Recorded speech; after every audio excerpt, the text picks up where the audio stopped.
अभी आप उनके आने की बात कर रहे थे, तो उनका आना। लंदन में कितने पाकिस्तानी हैं लंदन में? तो अब आपने मुझे एक उसका लंदन जवाब में दे डाल देता के हूँ। उसका जवाब मैं दे देता हूँ। अब दे नवाज दे। शरीफ, लंदन में बहुत सारे पाकिस्तानी हैं, नजम सेठी एक ही है और नवाज शरीफ भी एक ही है। ये इसका हाँ जवाब तो है। ठीक है, तो जाहिर है मुर्तजा सुलंगी जो है इस्लामाबाद में एक ही है और रजा रूमी न्यूयॉर्क में एक ही है, तो इससे कोई बात नहीं बनती। आप ड्रामा ना करें ज्यादा। बात यह है बात सवाल यह है कि सवाल बात यह है मेरा कि सुन लीजिए। नहीं नहीं, सवाल मैंने सुन सुन लीजिए। लिया। क्या है सवाल आपका? सवाल ये है सुनिए। कि हाँ, उनकी जो वापसी है, उसका वो किन चीजों के साथ जुड़ी हुई है? कोई तारीख है, कोई शराइत है, कोई हालात हैं, इलेक्शन है, किस चीज के साथ वो जुड़ी हुई है? हाँ, अगले 6 हफ्ते इंतजार कर लीजिए, इसका जवाब मिल जाएगा। Oh, I am not at liberty to speculate about these things. अच्छा अच्छा बहुत जी। से इश्यूज हैं जहां मुझे भी खुद क्लैरिटी नहीं है। बहुत से डार्क एरियाज हैं, शेडोज हैं, और इवेंचुअली बहुत से फैसले हैं जो कि पिंडी में होने हैं, और इस्लामाबाद में होने हैं। तो इसलिए आई थिंक आप लोग सोलंकी साहब बैठे हैं पिंडी और इस्लामाबाद के दरमियान। मेरा ख्याल है अब हाँ वो यही करते हैं कि ये हमें बताएंगे अब आगे क्या होने जा रहा है।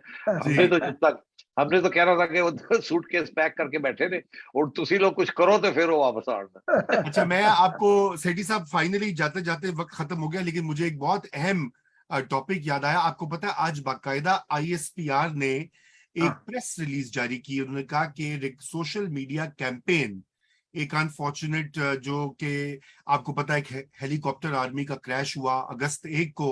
उन्होंने कहा कि वो जो सोशल मीडिया कैंपेन उसके बाद चलाई गई, और वो उन्होंने, खैर तो आईएसपीआर ने तो ये नहीं कहा, लेकिन वो ऑब्वियसली पीटीआई के जो ट्रोल्स हैं और उनकी जो सोशल मीडिया फैक्ट्रीज हैं, उन्होंने कहा कि has cause deep anguish and distress among the martyrs families and rank and file of the armed forces.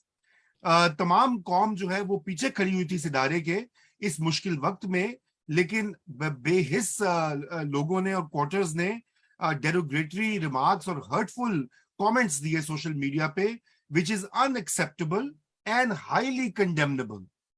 तो ये बिल्कुल सही है। एक बड़ी इसमें इसमें मैंने एक एक इजाफी मालूमात डालनी है।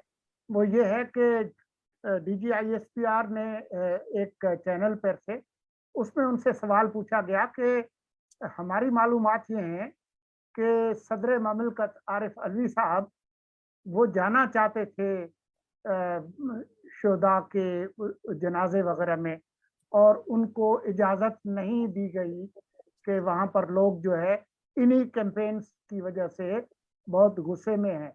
तो उन्होंने ये कहा कि मैं इसका जवाब देना पसंद नहीं करूंगा। हाँ, जी। बात यह है कि बड़े अफसोस की बात है, मगर ये पीटीआई वाले तो है ही ऐसे। इनको तो पता नहीं है क्या सही है और क्या गलत है, क्या नेशनल इंटरेस्ट में है या नहीं है। ये तो बिल्कुल पागल हुए हैं। But anyway, that's the way it is. और हमारे फौज की लीडरशिप को भी अब कुछ एहसास होना चाहिए कि उन्होंने किस किस्म का मॉन्स्टर अनलीश कर दिया, क्योंकि उनको पड़ गया अब जाके। और देखिए किस किस्म की हरकतें कर रहे हैं। 3 दफा निकाला गया नवाज शरीफ ने, तो कभी सोचा भी नहीं था कि ऐसी कोई बात कर सकते थे। और यहाँ तो ये हाल है कि आप देख ही रहे हैं, मैं क्या ज्यादा बात जी। करूं। अगर बड़ी एक इसमें बात मैं ये भी कहना चाहूंगा कि ये पीटीआई वालों ने मेरे भी कुछ रिमार्क्स हैं जो कि इन्होंने आउट ऑफ कॉन्टेक्स्ट लेके और ट्रेंडिंग करवा दिए हैं जनरल बाजवा के खिलाफ। मैं वो उसकी भी आज जरा मैं थोड़ी सी इनकी प्लीज क्लास ले लूं। करिए जी। हाँ, मैं क्लास ले लूं। देखिए, मेरे से सवाल पूछा गया था कि ये जो ड्रोन स्ट्राइक हुई है in Afghanistan to take out Zawahiri, तो ये इसके बारे में कुछ तबसरा करें। तो मैंने उसमें 2-3 बातें कही थी। मैंने एक तो ये कहा था कि आ, मुझे ऐसे लगता है कि ये अगर ये कि इसमें ये शायद पाकिस्तान की एयर स्पेस इस्तेमाल की गई हो फॉर द ड्रोन। एक तो ये स्पेकुलेशन थी। उसकी वजह ये थी कि इंटरनेशनल मीडिया के अंदर ये स्पेकुलेशन चल रही थी। तो मैंने कहा था कि ये इस किस्म की रिपोर्ट्स भी आ रही हैं, मगर कोई एविडेंस नहीं है, कोई प्रूफ नहीं है। दूसरी बात ये है कि उसके बाद अब और रिपोर्ट्स आ रही हैं कि ये शायद ड्रोन जो है ये ताजिकिस्तान से उड़ा था।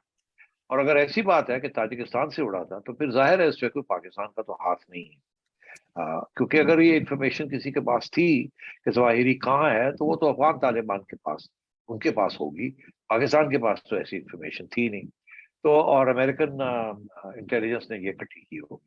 तो वो जो स्पेकुलेशन थी वो पहले ये थी कि जी पाकिस्तान एयर स्पेस इस्तेमाल हुई, फिर उसके बाद ये थी कि नहीं, पाकिस्तान एयर स्पेस इस्तेमाल नहीं हुई, ताजिकिस्तान, और ताजिकिस्तान के अंदर अमेरिकन बेस है पहले। और वही याद रहे कि ताजिकिस्तान और कजाकिस्तान के अंदर जो बेसिस थे on the border of Afghanistan, वहीं से वो हेलीकॉप्टर्स भी आए थे जिन्होंने आके उसामा बिन लादेन को टेक आउट किया था। तो इसलिए एक तो ये कि वो अब इंटरनेशनल मीडिया जो है उसका तवज्जो ताजिकिस्तान की तरफ होगी। I want to explain this. Number one कि बाजवा साहब ने जो इंटरवेंशन की थी with the American on expediting the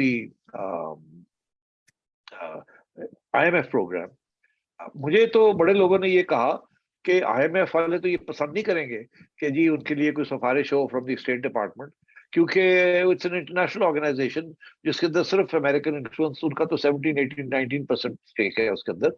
end the international organisations, French specially, Germans won't like it कि आप सिफारिशें करवाएं फ्रॉम द अमेरिकन्स। तो ये तो this is not going to, this is counterproductive, this is not going to work. But मेरा ख्याल है कुछ अंडरस्टैंडिंग थी जनरल बाजवा की, उनके उन्होंने ये not with the state department but with the IMF के उनको एडवाइस मिली होगी from someone, may be the American ambassador must have said. तो ये कुछ, this is nothing new. General Bajwa जो नैपीज जो चेंज करते रहे वो सारा कुछ यही तो करते रहे इमरान खान, तो किसी ने उस वक्त तो ऑब्जेक्ट नहीं किया। और ये भी मैं आपको बता दूं कि हमेशा जब भी आप फॉरेन चाइना या सऊदी अरेबिया और अमेरिका के साथ सदियों से जब भी कोई मुज़ाकरात होते रहे हैं, तो उसके अंदर सिविलियन इनपुट अपनी जगह पे होती है, मगर at the end of the day ये जो मुल्क है ना, ये आपकी मिलिट्री को ही रिकॉग्नाइज करते हैं as the only stabilising and solid and permanent factor. तो जब तक मिलिट्री ऑन बोर्ड ना हो तो आपको मिलता कुछ नहीं है, नॉट इवन इकोनॉमिक एड। तो वो गवर्नमेंट जो है वो कर देती है बरम पट्टी, मगर at the end of the day the army establishment has a very major role to play in protecting your economic interests also.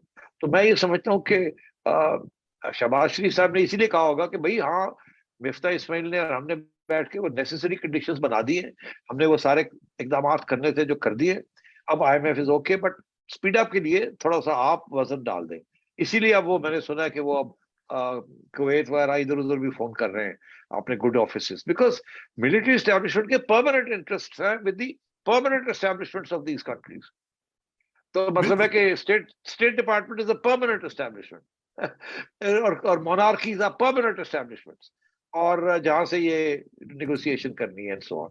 तो ये सिर्फ जनरल बाजवा नहीं, ये पहले भी आर्मी चीफ्स करते रहे हैं, paving the way. General Musharraf ने भी किया था, जहांगीर करामत ने भी किया था, उससे पहले भी आर्मी चीफ्स जो है जनरल आसिफ नवाज ने भी किया था।